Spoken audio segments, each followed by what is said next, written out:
اعوذ باللہ من الشیطان الرجیم بسم اللہ الرحمن الرحیم الحمد للہ رب العالمین ثم الصلاۃ والسلام سیدنا و نبینا و مولانا بالقاسم محمد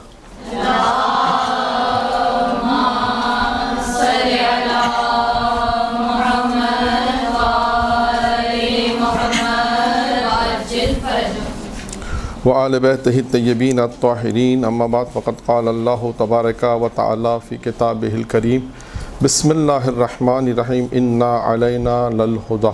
درود پڑھیں محمد و آل محمد.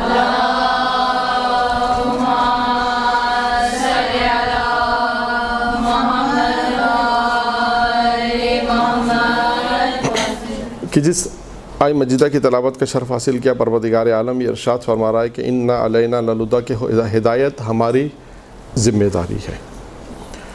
ہدایت کے سلسلے میں اگر ہم دیکھیں تو اللہ نے انسان کی ہدایت کے لیے بہت سارے نبی بھیجے، انبیاء بھیجے، رسول بھیجے، امام بھیجے، اور انسانوں کی شکل میں بھی یعنی عام انسانوں کے ذریعے سے بھی اللہ نے انسان کی ہدایت کی. یعنی مختلف جہت سے ہم یہ کہتے ہیں کہ اللہ نے انسان کی ہدایت مختلف جہت سے کی ہے، مختلف طریقوں سے ذریعے سے اللہ یہ چاہتا ہے کہ انسان کی ہدایت رہے.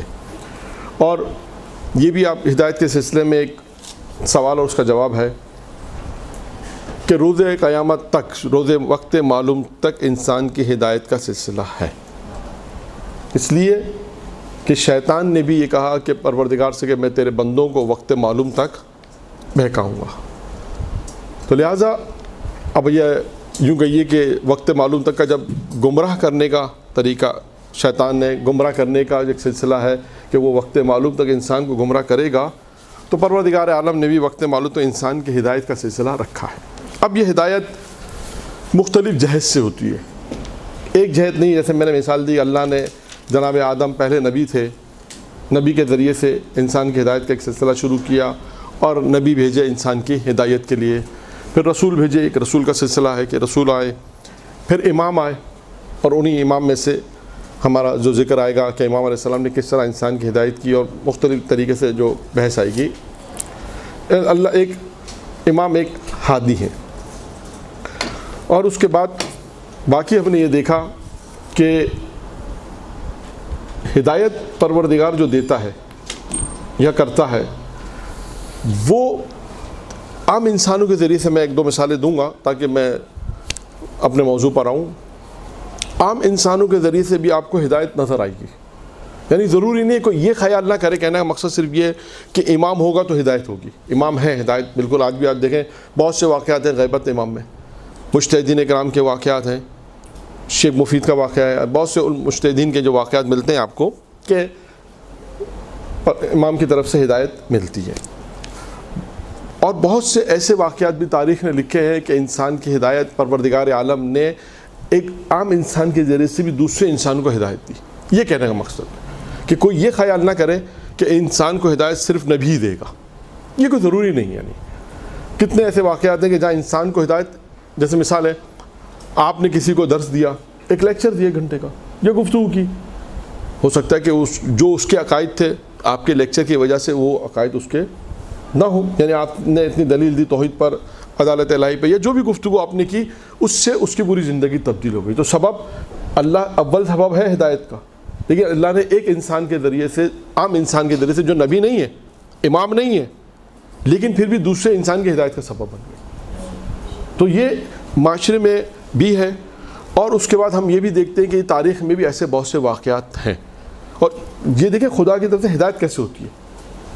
ایک بادشاہ تھا، ایک بادشاہ نے شہر بنوایا ایک، اور اس شہر میں یہ کہا کہ یہ شہر بہت خوبصورت شہر ہے.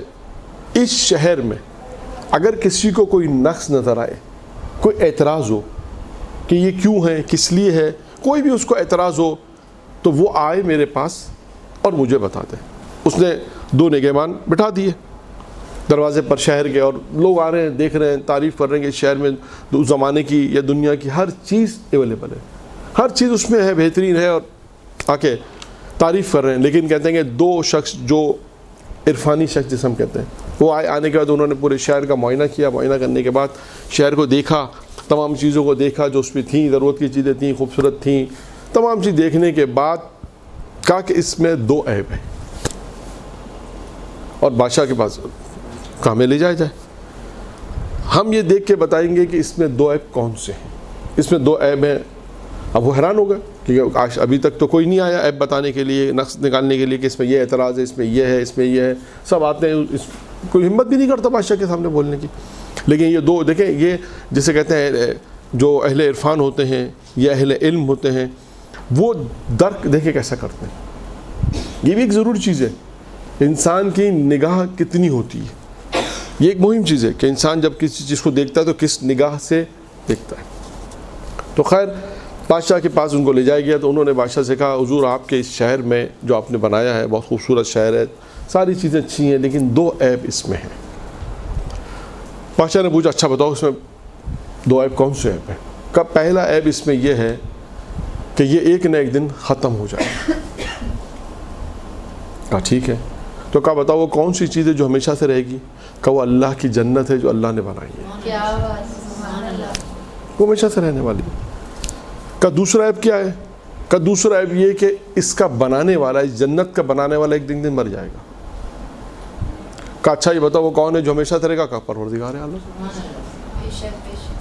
کہ خدا ہے جو ہمیشہ سے ہمیشہ رہے گا۔ اب دیکھیے 2 جملے تھے، بادشاہ کی پوری زندگی تبدیل ہو گئی۔ بادشاہ نے دنیا چھوڑی، تخت و تاج چھوڑا اور کہا کہ میں اب تمہارے ساتھ چلتا ہوں، جہاں تم لوگ جیسی زندگی بسر کرتے ہو ویسے میں زندگی بسر کروں گا۔ تو دیکھیے ہدایت کیسی ملی؟ 2 جملوں سے۔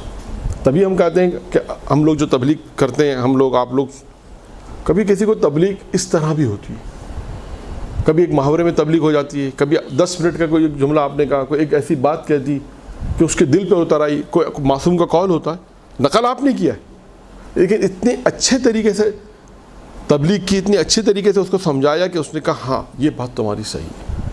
تو انسانی زندگی دیکھیں کس طرح تبدیل ہو جاتی ہے۔ تو یہ ساری چیزیں ہیں ہدایت کے حوالے سے کہ اللہ نے انسان کی ہدایت کا سلسلہ اس طرح رکھا ہے کہ انسان کے عام انسان، میری اصل بتانے کا مقصد یہ تھا کہ انبیاء، نبی، امام، یہ تو اللہ نے ہدایت کے لیے، لیکن عام انسان بھی، انسان کی اور بھی بہت ساری چیزیں ہیں، ضروری نہیں کہ انسان ہو، غیر انسان بھی ہم دیکھتے ہیں واقعات ملتے ہیں کہ جس سے انسان کو ہدایت ملتی ہے۔ اس کے میں آپ کو ایک مثال دے دوں، جب قابل نے حابل کو کیا کیا؟ قتل کیا، تو اس کو کیسے معلوم چلا کہ اس کو دفن کرنا ہے؟ تو کون نے اس کی رہنمائی کی۔ تو یہ بھی ایک ہدایت تھا کہ اس کو کیسے کام، تو اللہ کی طرف سے یہ ایک رہنمائی تھی۔ تو دیکھیے ہدایت اس کو رہنمائی کہتے ہیں۔ تو کہنا مقصد صرف یہ ہے کہ عام انسانوں کے ذریعے بھی پروردگار عالم ہدایت کرتا ہے۔ ایک واقعہ اور ہے بنی اسرائیل کا کہ دیکھیے خدا کیا دیکھتا ہے، ہدایت بھی کرتا ہے اور گناہ کس طرح معاف کرتا ہے۔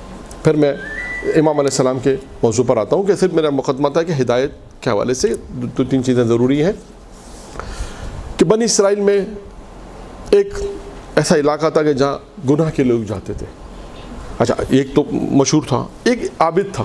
دیکھیں عبادت بھی ہم لوگ کہتے ہیں نا کہ عبادت بھی معرفت کے ساتھ ہونی چاہیے۔ ایک عابد تھا، اتنی عبادت کرتا تھا، شیطان اس سے بہت پریشان تھا کہ کسی طرح اس کو عبادت سے، شیطان کا کیا کام ہے؟ عبادت سے روکے گا۔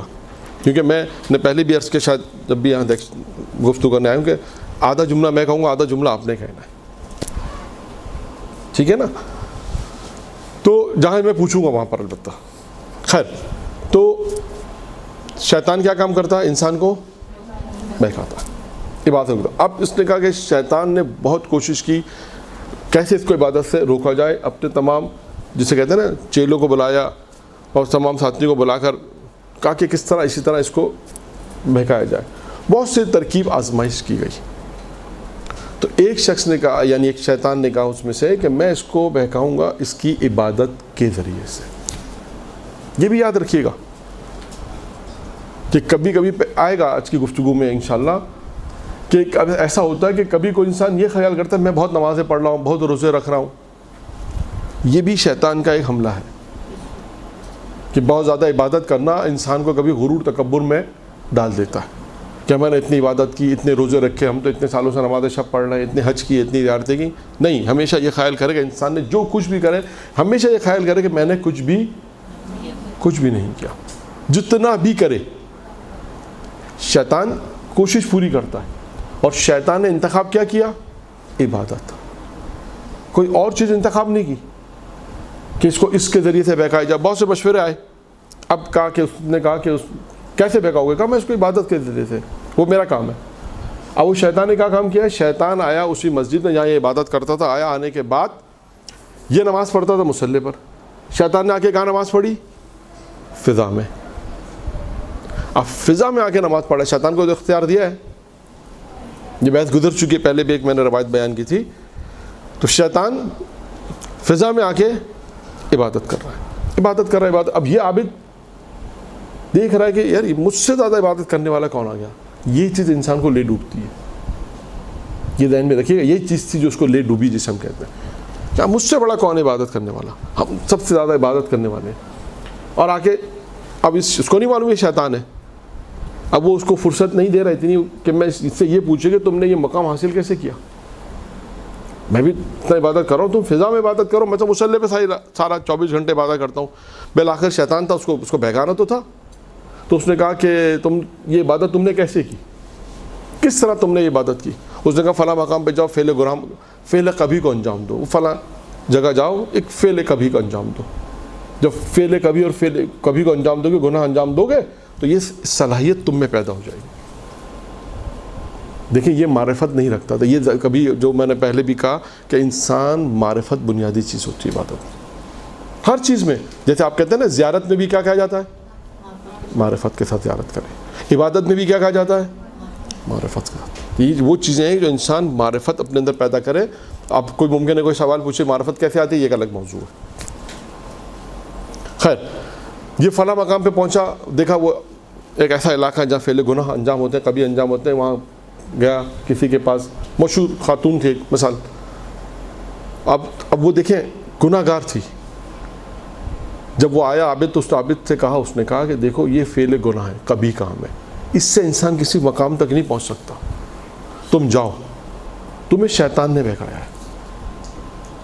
یہ گناہ گار تھی, لیکن اتنی معرفت تھی کہ یہ کام برا ہے, گناہ ہے, اور اس سے انسان کسی مقام تک نہیں پہنچ سکتا. اور اس کے بعد تم جاؤ, وہ عابد, وہ کہا کہ وہ شیطان, تم جاؤ, اگر وہ عبادت کر رہا ہو تو تم واپس آ جانا, اور عبادت نہیں کرو سمجھ جانا وہ شیطان تھا جس نے تمہیں بہکایا. دیکھیں انسانی زندگی کے اندر یہ بھی ایک اہم انسانی زندگی میں کام ہے, کیا کہ انسان یہ دیکھے کہ اس کو بہکا کون رہا ہے. یہ بہت مہم چیز ہے, اور یہ آہستہ آہستہ انسان کے اندر صلاحیت پیدا ہوتی ہے, لیکن وقت کے ساتھ ساتھ ایک دم سے شاید نہیں آئے گا.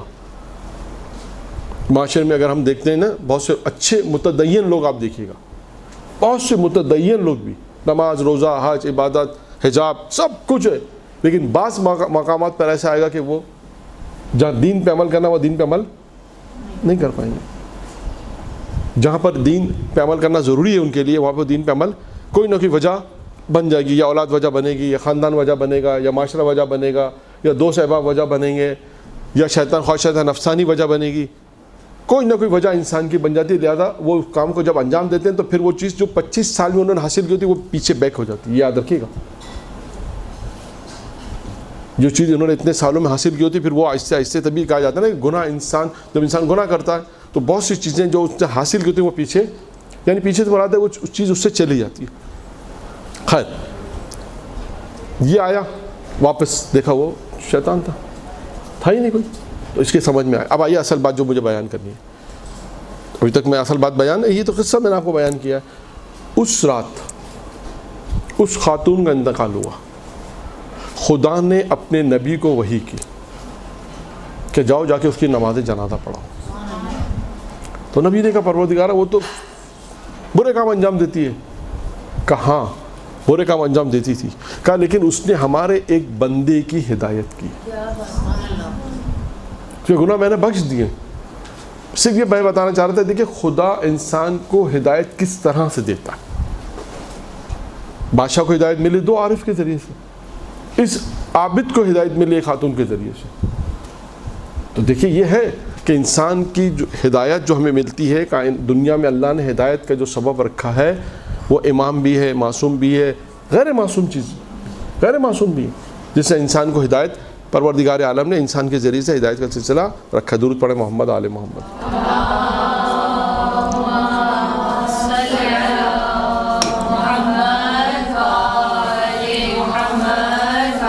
برحمتك يا أرحم الراحمين وصلى الله على محمد وآله الطاهرين.